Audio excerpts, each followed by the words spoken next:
The views, opinions, and advice expressed in this podcast are solely those of the guests and do not necessarily reflect the views and positions of Pattison Media or the sponsors of this program.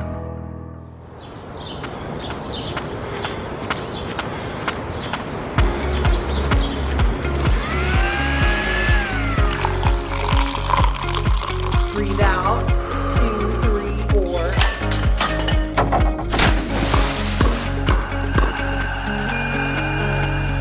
Wellness is, in my opinion, everybody needs to be on a vitamin D supplement unless you're a lifeguard. A lot of people will come to me and say, I don't want to go to an office and talk about my feelings, but I can go for a walk. I was diagnosed in May of 2019. So I did the 8 rounds of chemotherapy, and then I had a double mastectomy. when is the last time you had a big hearty belly laugh? The truth is that a lot of the people who burn out have quite an exceptional life. Welcome to Everything Lifestyle, your podcast for practical advice about how to attain better physical and mental well-being so that instead of just surviving, you're thriving. Everything Lifestyle is powered by Pattison Media. In this series, we'll share a health journey, explore the trends, and talk to experts and hear stories and advice that will help you live your best life. In this episode, why laughter is the best medicine with Life Unlimited Stephanie Staples. Vitamin D and why the sunshine vitamin is so important to our health. Could walking therapy be for you? And dealing with burnout. I'm Linda Freeman. Come join the journey of Everything Lifestyle. How to choose wellness. It's been called a vitamin D deficiency pandemic, with 3/4 of U.S. teens and adults showing low levels in blood tests. Over the past 10 years, health professionals have largely touted benefits of vitamin D to help with a whole host of health issues. Today's guest is someone whose work has literally helped shine a light on one of the most essential nutrients, I'm going to say, for human health, vitamin D. Dr. Michael F. Holick is a professor of medicine, physiology, and biophysics at Boston University Medical Center and has spent decades uncovering how circulating forms of vitamin D to showing how factors like our age, sunscreen, and even latitude affect our ability to make it. His research has shaped how we think about health from the inside out. So stick around because this is a conversation packed with insight, science, and just the right amount of sunshine. I had to say it. Dr. Holick, it's so wonderful to have you here. It's wonderful to be delightfully on your show. Even though many of us have probably heard it, we slightly understand it, or maybe we really understand it, why is vitamin D so vital to our health? So I think it's from an evolution perspective. I mean, we had shown many years ago, because I wanted to know, when did vitamin D make its first appearance on Earth? And it turns out it appeared more than probably 700 million years ago. Come on. Yeah. So earliest life forms were making vitamin D. And it's curious that throughout evolution, vitamin D seems to have been a fundamental factor in maintaining good bone health. So the major function of vitamin D is to maintain your blood calcium in a normal range. Okay. And then to maintain your bone health. Vitamin D's function is to keep your blood calcium normal. If your calcium starts to go down, you wind up with muscle spasms, your brain doesn't function well, your heart doesn't function well, so your body cares about your blood calcium. That's its top priority. So what's also interesting is once you have an adequate amount of calcium and phosphate, it's like making concrete. If you have enough cement and sand and water, now you can put it into steel rebar and make a stable structure. And that's exactly what the body does. We hear so often that we don't get enough vitamin D. So if we're not getting enough vitamin D, what's going to happen to us? We now realize that every tissue and cell in your body has a receptor for the active form of vitamin D.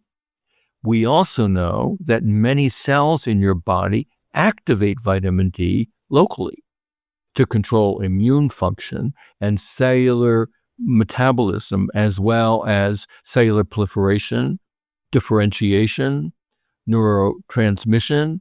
So there's a wide variety of additional functions of vitamin D.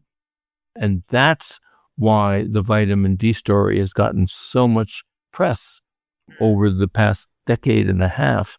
How much vitamin D should we be getting in a day? So the Endocrine Society in 2011, and I chaired that committee, and all the members on that committee were experts in vitamin D. We concluded that infants need 400 to 1,000 units a day. Children, 600 to 1,000 units a day. And I think teenagers should be treated like adults, 1,500 to 2,000 units a day.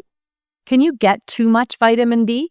Doctors were taught this, including me, that vitamin D was thought to be one of the most toxic fat-soluble vitamins. But it turns out that's not true, that vitamin D intoxication is incredibly rare, and it's mainly when you're ingesting literally hundreds of thousands of units of vitamin D a day, not for just a day or two or a week, but usually for months to years. Wow. Very rare.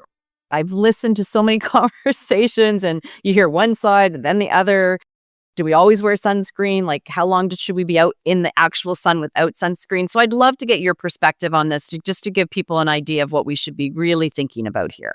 So what we typically recommend is that if you know your sensitivity to the sun, so for example, I know I'm going to get a mild sunburn, say in June on Cape Cod after 30 minutes, I will go out for about 5 to 10 minutes without wearing a sunscreen and then wear sun protection. Time of day, season, latitude, degree of skin pigmentation. But what to do? Well, there's only one thing to do: develop an app. Cool. And so working with Ontometrics in California, we developed an app.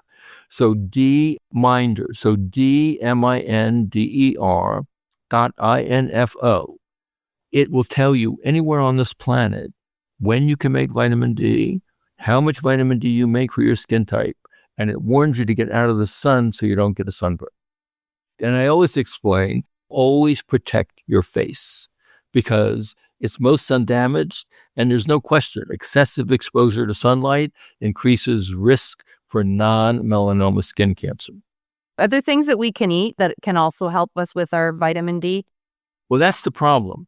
And I think Mother Nature thought about this millions of years ago, which is, if you absolutely required something, you're not going to worry about the vagaries of trying to get it from your diet. No. Why not get it from sun exposure? Because all living beings, for the most part, they're exposed to sunlight. And as a result, Mother Nature designed skin pigmentation, our whole body's skin process, to be able to make an adequate amount of vitamin D that will sustain you throughout the year. It is really fascinating. I think the list seems to get longer every time I do some research around it, but the amount of disease and issues within the body that's linked to the lack of vitamin D, can you just talk about some of the ones that, you really think it's important for people to understand? So in terms of all of the diseases that have been now related to vitamin D deficiency, and the most important, and I think it really relates from inception until death, there's good evidence that fertility is associated with vitamin D sufficiency. In utero, we know now that premature births are reduced substantially by more than 40% if their mom was vitamin D deficient during that pregnancy. They're at higher risk for wheezing disorders, including asthma. A very nice study was done in Finland where they looked at infants and they were worried that they're vitamin D deficient because they live at such a high latitude. And so they were giving them 2,000 units a day during their first year of life. They followed those infants for 31 years and found it reduced their risk of getting type 1 diabetes by 88%. Wow, that's significant. Right. And there's good data out there to show that autoimmune disorders are associated with vitamin D deficiency. And the VITAL study that got a lot of attention, they showed that taking 2,000 units a day reduced risk of autoimmune disorders like psoriasis, rheumatoid arthritis by 22%. And if you take out the first couple of years, it actually improved that reduction more than 50%. Vitamin D controls blood pressure, controls how the heart is pumping, and so is very important in reducing risk for cardiovascular disease, heart attack, and stroke. We also know that it reduces risk for infections. There was a study done out of Yale, showed that upper respiratory tract infections reduced by about 40 to 50% if you're vitamin D sufficient. We also know, and very interesting, is that it regulates cellular growth and it regulates cellular differentiation. And there was a lot of association studies showing that ovarian cancer, colon cancer, prostate cancer, all associated with vitamin D deficiency. And even sunlight deficiency has been shown to be associated with increased risk. And so very good reason to think about maintaining a healthy vitamin D status. Also, there's good data out there to show, especially in severe vitamin D deficiency, that it increases risk for depression, increases risk for neurocognitive dysfunction, as well as Alzheimer's disease. How do we know if we're deficient, and how often should we be getting this checked so that we can ensure our best health outcomes? The Endocrine Society in 2011, that I chaired that guideline committee, and now the 2024 guideline committee does not recommend screening. And actually, I don't either, because it's expensive and not always easy to obtain. If you're taking an adequate amount of vitamin D, you don't need to worry about your vitamin D status. And so at a minimum, 2,000 units a day. It's just so vital, I think, to our overall health. If you were to sum up, if you could, I know this could be hard, the most important information for people to really get when it comes to vitamin D, what would you say to them? In my opinion, you cannot get enough from your diet, right? There's only wild-caught oily fish like salmon, mackerel, herring, mushrooms exposed to sunlight, cod liver oil. That's it. And then foods are fortified with vitamin D, but only a tiny amount. So in my opinion, everybody needs to be on a vitamin D supplement, unless you're a lifeguard, right? You're making lots of vitamin D when you're exposed to sunlight, but otherwise you can't get it enough from your environment. So taking a supplement, to me, makes good sense. Yeah, I've heard many times, if you're only going to take one supplement, vitamin D is the one you should be taking. You're awesome. Thanks so much for your time today. It was really, really wonderful getting an opportunity to speak with you. My pleasure. Have a delightful day. There's been controversy over the years on how much vitamin D we should take, so always make sure you consult with a medical professional when looking at taking supplements. You can also check out vitamindSociety.org. That's vitamindSociety.org.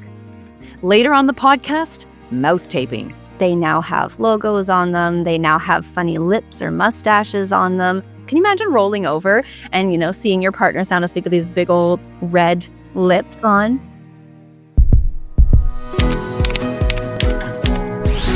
Health Tag. Most of us have heard the calming benefits of nature. They've actually started to show that people's brains work differently when they're in nature compared to when they're in an urban setting. So it's thought that being in a natural setting can change the way that we think, and that it affects our emotions, and it reduces our anxiety levels and our stress levels. But have you ever thought of having a therapy session in nature? Well, Jessica Bacon is a registered social worker and psychotherapist with her own private practice in Hamilton, Ontario, Canada, called Mountain Brow Counseling. Showrunner Kat Cullen tracked her down to talk about the trending and cool idea of walk and talk therapy. Something that you have introduced is walk and talk therapy. So talk to me about this, how it differs from sort of the more traditional approach to therapy. Yeah, so walk and talk therapy is how it sounds, where we're outside, we're walking, and we're doing therapy, so long as it's a good fit for the client. And it just allows for a different way of experiencing therapy for lots of different reasons. For some people, moving their body and being exposed to nature just helps them process their emotions differently. For other people, it feels more natural, almost like you're having a conversation versus maybe a more formal experience in a traditional therapy office. So that can just help them relax more and open up. The movement in particular, there's some really interesting research on that side-by-side rhythmic movement of walking can again also open up different thought processes and new insights for clients. And you talked about it being a little bit more free-flowing than a traditional experience of being in an office. A lot of people will come to me and say, I want to do walk and talk therapy. They know that from the outset, like they've tried other types of therapy or they haven't. And it just sounds like really interesting, like something to maybe just shake things up or takes away stigma as well. There is some stigma or discomfort around seeking mental health. Like, no, I don't want to go to an office and talk about my feelings, but I can go for a walk. Yeah, and it certainly helps break down barriers to take the services that you provide outside of a traditional office setting and hit the stairs or the trails and have a lovely walk. Would you say that therapy is more accessible today than it has been in previous years? Yeah, like I definitely think the conversations that people have been having over the last 5 to 10 years, let's say, are reducing stigma. There is this movement, like, let's not just talk about physical health and mental health as two separate things. It's health. And just like you would go to the doctor to treat a heart condition, or you would go to the massage therapist if your muscles were stiff, why wouldn't you go see a therapist and maybe make that a regular thing? So I think the reduction in stigma makes therapy more accessible and there being more options. Do you think it's something that's going to catch on and you'll start to see this walk and talk option become more available across the country? Yeah, so I've been doing it for 4 years. I'm definitely seeing amongst my colleagues that more people are interested in doing it. It's just about taking that step as a therapist and figuring things out, like your route. How are you going to fit in timing if you're coming from the office to do walk and talk? And then also, be able to comfortably and confidently explain to clients what the benefits of it are. Like, when would you recommend it to a client? It really just comes down to like client preference. And there have been times that I have recommended it to some of my clients, like some people who maybe aren't getting out of the house very much, either because they work from home or there's kind of anxiety getting in the way, but they don't want to go to an office because that feels too formal or just too weird. So I might suggest walk and talk therapy as that kind of like, let's meet in the middle and try to get you out more in a way that feels safe and also, just the benefit of movement. Mm-hmm. I think you've put a lot of thought and consideration into how to make this a really accessible option for people and to make it very comfortable, obviously very healthy for you to physically move your body. Like you said, immersing yourself in nature allows you to open up a little bit more. So that's a fantastic practice and probably great for you. How many steps would you say you've gotten in the last 4 years? It's definitely not hard to keep my step count up. Last week, I almost beat my record, but we had to move one of the sessions indoors. So I think my highest in one day is like around 33,000 steps. Hope a lot of people take your step in the right direction and provide this to their clients to make this a more accessible practice, because I think the work that you and your colleagues do is so incredibly important as we move forward into a more mentally health aware society. So thank you for all you do. Thank you so much. Coming up later, how one woman found her place after battling cancer. There are so many good advances in the world today, and if you have an opportunity to fight, I say fight with all you have. You are stronger than you think you are. Life Unlocked. Life Unlocked is our everything lifestyle way of tackling a wellness topic that will hopefully be helpful and maybe introduce you to something new or give you information and something to think or talk about. So today it's mouth tape, which is exactly how it sounds. I have recently started sleeping with mouth tape, and if you guys aren't doing it, you should be, because it's life-changing. I feel more refreshed when I wake up sleeping with mouth tape. I'm the girl on the plane with the mouth tape, with my blankie, with like under eye patches, with like an eye mask. Like, you don't want to see me on a plane. And I'm not embarrassed, no, at all. Mouth tape. tape you put over your mouth to force you to breathe through your nose. This has been introduced because it's supporting the theory that we should be breathing through the nose. Breathing comes so automatic to us, and I don't know if people even know whether they're a nose or mouth breather. Combination of both. So our showrunner, Kat Cullen, and I have pulled facts from various sources, and we're here to tackle the topic of mouth breathing. Last night is the first night I ever tried mouth taping. I'm Dr. Barrett. I'm a board-certified plastic surgeon, and why am I taping my mouth shut? So I've seen a lot of people on TikTok talk about mouth taping. We're excited to talk about this today and just really dig into it and see if the trend and the fad is worth all the hype. The first and foremost thing that they tell you is if you are having trouble sleeping, don't go and start taping your mouth shut and assuming that that is going to be the solution. As much as you might like to do that to somebody in your life. Somebody else, yeah. But they say don't rush out and jump on these fads and think that this is going to be the solution. Talk to a physician first, or your practitioner, whoever you trust with your health decisions, because that person is going to know if these are red flags for other health concerns, and it's not just that you're not getting a good night's sleep. They do see risks with it that, if you've got a blocked nostril that you didn't know you had, like breathing just through your nose could be really, really hard on your system. It can worsen, of course, sleep apnea, which is massive. So many people are dealing with sleep apnea these days, but maybe it's because we're supposed to be breathing through our nose. I don't know. You can get allergic reactions to the tape if you don't know much about it. And then just plain sleep disruption, which is, why many people will want to be doing this to better their sleep habits. But if you're not used to it, it can be very disruptive. Do you breathe through your nose? Do you breathe through your mouth? Is it a combination? Yeah, I found it was a combination.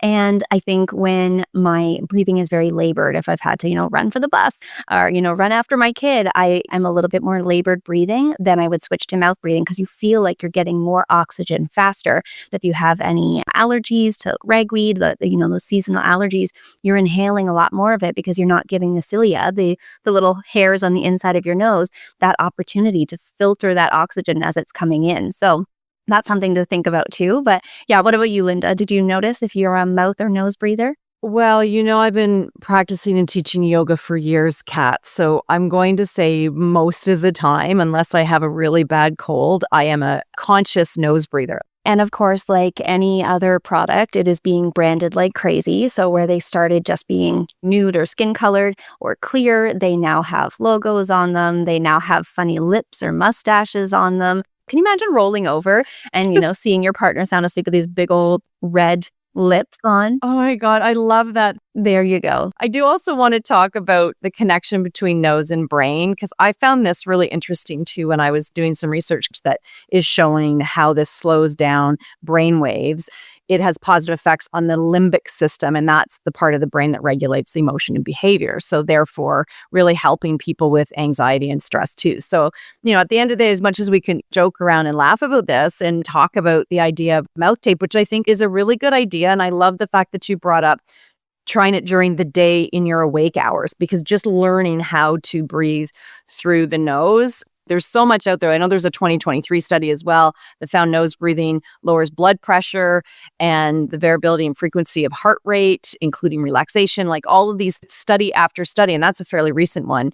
I know that you'd pulled up some other stuff too. So if there's anything else we can share before we finish up. Yeah, the only other thing I was going to share is Dr. Shannon Sullivan. She is a sleep specialist at the Stanford Medical Institute. She actually looked into how it helps you drift off to sleep faster. An interesting component that they were looking into the speed at which you fall asleep while wearing mouth tape. Still lots of studies to do on this. It's obviously a very new product, so I'm sure over the next few years we'll see lots of new information come out about it. So there you have it. Facts, some perspective and opinion around mouth tape and nose breathing. That's Life Unlocked. Next time we tackle the art of slow mornings and what that means exactly. Thanks, Kat.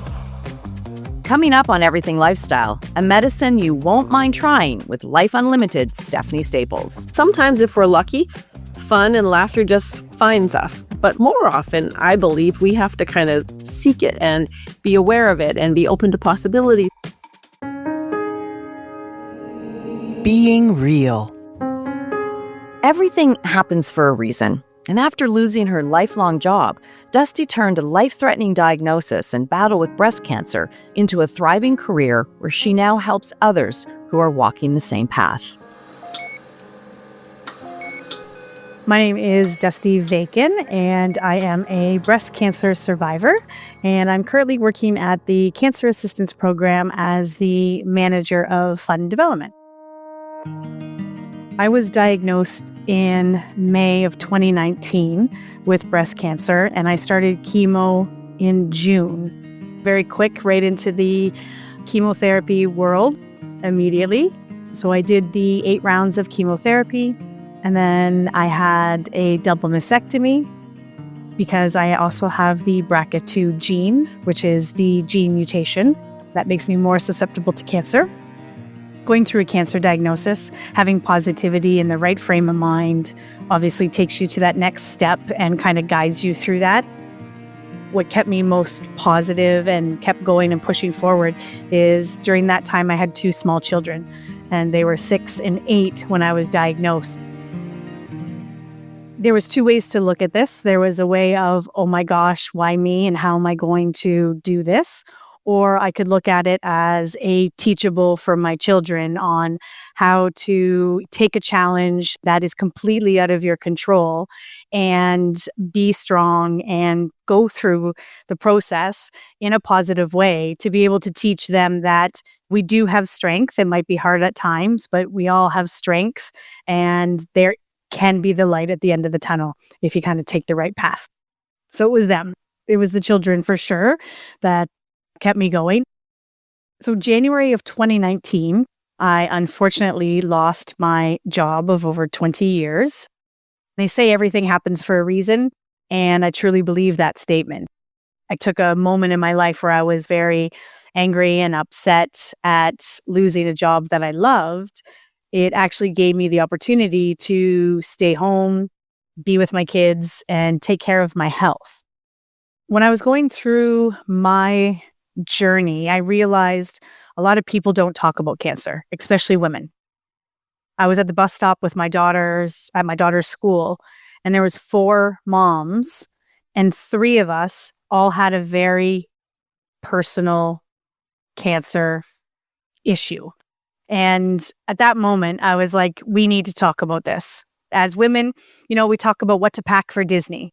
And we talk about our children and what they're eating and sicknesses. We need to talk about ourselves, and we need to share what we're going through. So I was very, very vocal on my journey, and it helped me a lot because I was able to learn from a lot of people who had already been through the process. And I was able to take their advice and listen to what they had to say, apply it to myself. So you're not alone. Even though you feel alone, you're really not alone.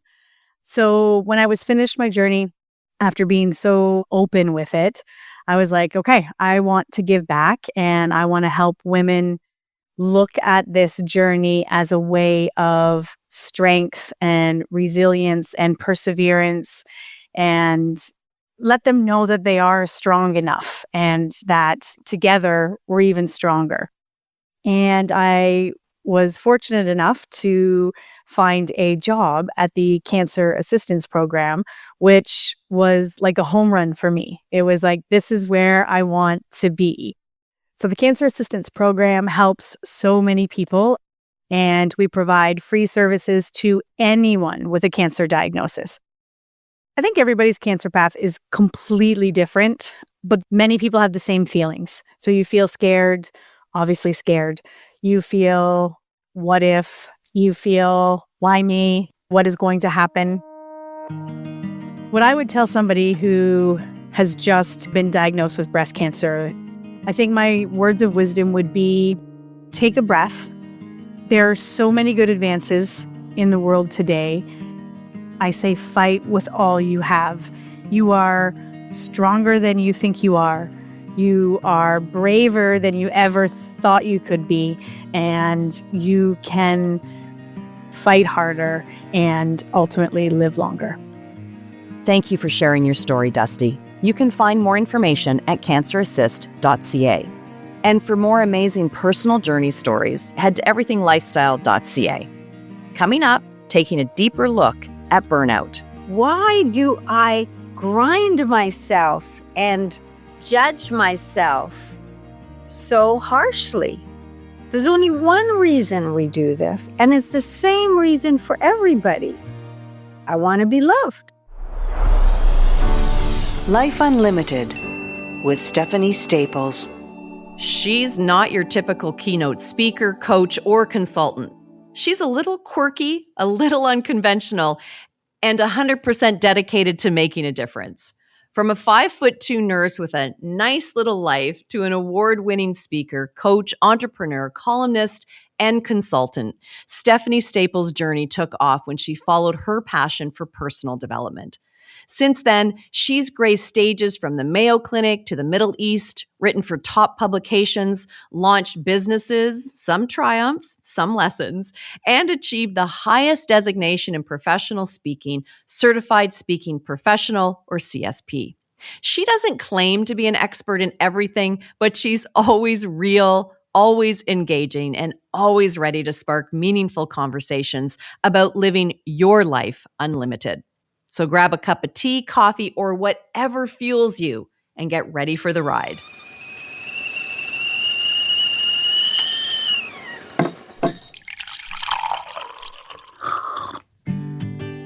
What I wanted to talk to you about, Steph, is I've built laughter back into my life significantly.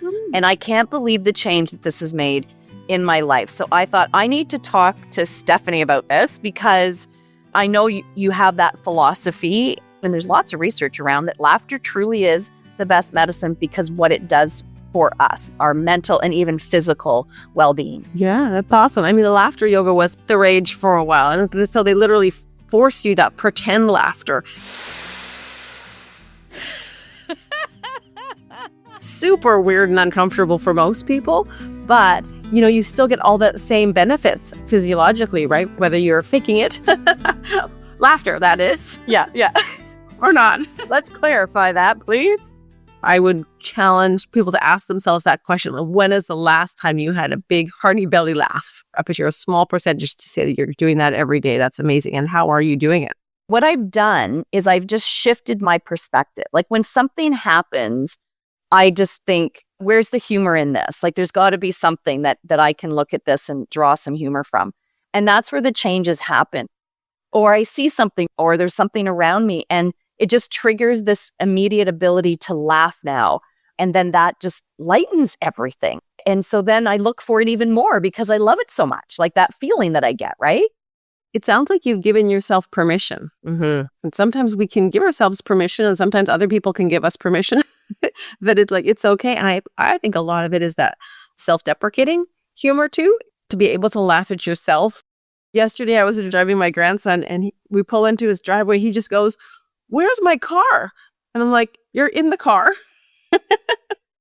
And I told him, I said, "Oh my gosh, we do that all the time. Like, where's my glasses and where's my pen?" And we're holding it or whatever. But it's like, it's funny, right? You could beat yourself up like, "Oh, I'm so stupid. I'm so forgetful. I'm so whatever." Or you could just be like, "Well, that's actually quite hilarious." And the ability to laugh easily, it's just such a great thing to find because I really do feel it has a power to heal and renew us. You're absolutely right. And I mean, sometimes if we're lucky, fun and laughter just finds us. But more often, I believe we have to kind of seek it and be aware of it and be open to possibilities for it and search it out and do things that are going to instigate that, right? If laughter is just not part of your everyday life, can you think about other areas of your life where you could bring that in? Socially, joining something that's fun or watching something that's fun or funny, or like that'll shift your mood, right? Or doing something. Mostly it only matters if it's funny to me. Exactly. Isn't that the truth anyway? It only has to be funny to us, unless we're a comedian, and then it's all their story. That's true. But right now, it just needs to make me laugh. Like, I think sometimes we're just too serious about everything in life, right? And it's just like, look at it through a different lens and find the humor, and you will switch. You will shift the perspective and the way you react to things overall. Like things that would bother me, Steph, don't anymore. Like I'll just start laughing. I love it. And I think it's important to maybe acknowledge that it doesn't come as easy to everybody. No. Right? There's that nature and nurture, right? So some people, they're just born a little more pessimistic, a little more maybe realistic, a little more serious. I'm a little more, it's a bigger stretch for them. Yes. So, what might be a hearty belly laugh for you might be like just a little chuckle or smile for them. And that's okay. I think meeting yourself where you are, where you're at is important too. I agree. And it's the best medicine and it's free.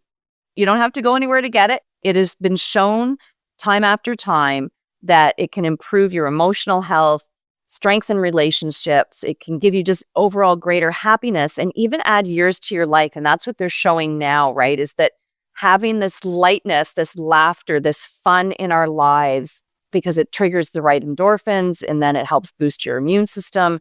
And that can lead to longevity. Amen. So I got some free medicine for you. Okay. The alarm clock didn't go off and the tea's not boiling, the kettle's broken, and the dog peed on the carpet, and the gas tank is on empty, and you're having this really crap kind of start to your day.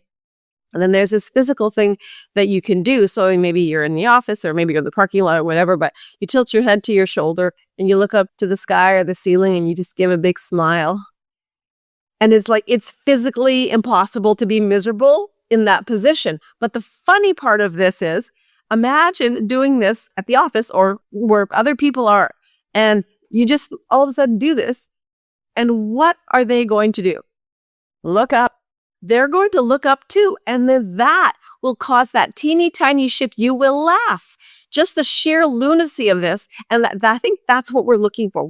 We're just a little bit happier now because we've looked up and look, what are you looking at up there? And then you're going to laugh. I'm telling you. I love it.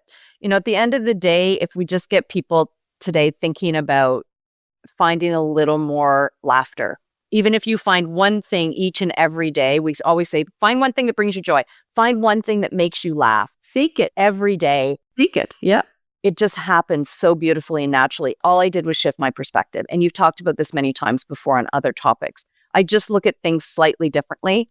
And that which we focus on expands.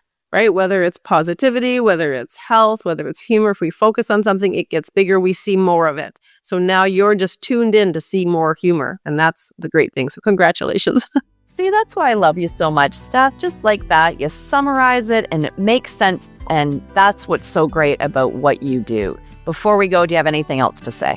As Stephanie Staples, as usual, encouraging you to live your life unlimited. Thanks, Steph. If you want more inspiration and are looking for a motivational speaker, go to stephaniestaples.ca.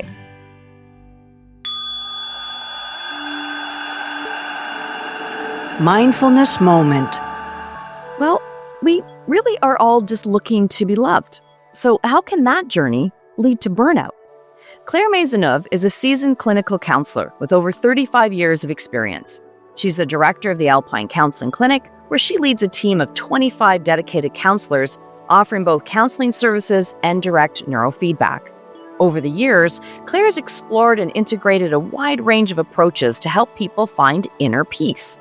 This journey has given her a profound understanding of how the mind, heart, and soul work together, and how we can nurture each other to live more fully and authentically. Claire talks about burnout. People often wonder, how did I get here? What happened? Why me? The reason we get to burnout is not because of our job. It's not because of what we have to do. It's not what I do, but how I do it that matters. We have what I call managerial parts. The part that needs to please everybody, the part that needs to analyze everything, the part that needs to fix everything and everybody, the part that feels they need to be better than everybody else.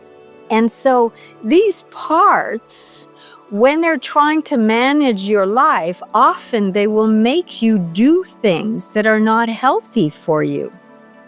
They make you work harder. They grind you. They keep giving you the message, no matter what you're doing, it's not enough. You're not enough. Those are powerful messages that not only do we carry within us, but that society reinforces constantly every day. Now, the question is, why do I do this to myself? Why do I keep sending myself these messages that I'm not enough, that I have to do everything perfectly well, and I have to complete my to-do list? Why do I grind myself and judge myself so harshly. There's only one reason we do this, and it's the same reason for everybody. I want to be loved. I want to be accepted. I want to matter. I want to be wanted. That's what we all want. No matter what our goals are in life, we just want to be loved. And when I have these parts telling me, you haven't done enough, you got to do more, they're basically telling me I'm not being loved. I'm the one that's doing this to myself, but I have myself telling myself that in my head constantly. And that leads to burnout. I work so hard out there because I don't want to feel the pain in my heart of not being lovable. And so this dynamic that goes on inside of us is what causes burnout. But I'll tell you something, it doesn't just cause burnout. It causes anxiety, it causes depression, it causes physical illnesses, it causes relationship issues. It's really the same thing, no matter where we're looking. The beauty about burning out is that you can no longer ignore the reality of what is happening inside of you. Hopefully, this is an opportunity for you to say, I have to change something in my life. Something has to give. I can't do this anymore. And unless I burn out and I can't get out of bed and I can't do what I want to do the way I want to do it, now's a chance for me to say, I've got to find new ways of being. I have to understand, first of all, how did I get here? So there's a real need for that introspection, that self-analysis, whether it's through therapy or whatever other means, but understand, how did I get here? I have to stop blaming my job, the economy, the government, my parents, my marriage. I have to be able to say, wait, how did I get here? Because the truth is that a lot of the people who burn out have quite an exceptional life. They've created a very good life for themselves. We are creatures of habit, of trying to be a perfectionist, a taskmaster, a people pleaser, a controller. These are all habits that we have developed, habits that have served us well because they have kept the pain of believing we're not good enough, we haven't done enough, and the pain of possible rejection, humiliation, and abandonment. They have kept that pain at bay from us. So the first step is looking at, how did I get here? What are the parts of me that have taken over? I have been leading my life as an automaton. So you got to begin to look at that and then start taking care of yourself. Let's take a look and see, how are you showing up to do what you have to do? Because that's a personal choice at the end of the day. You can find Claire at alpineclinic.ca. Next time on Everything Lifestyle, Claire tackles the steps of coming out the other side of burnout. Life is challenging, and choosing wellness in our daily lives may seem like adding to the already long to-do list. But together, we can make it easier. On the next episode of Everything Lifestyle, we're talking about concussions with Dr. Tasha Biernert, a look at horticulture therapy, the art of slow mornings, and Life Unlimited Stephanie Staples tackles, is your life interesting? I'm Linda Freeman. Let's connect again soon, as together we take the journey of Everything Lifestyle. You've been listening to Everything Lifestyle, an initiative powered by Pattison Media, designed to inspire and motivate a healthy life. For more information on this program, go to everythinglifestyle.ca. Another Everything Podcast production. Visit everythingpodcast.com, a division of Pattison Media. Subscribe wherever you get your podcast.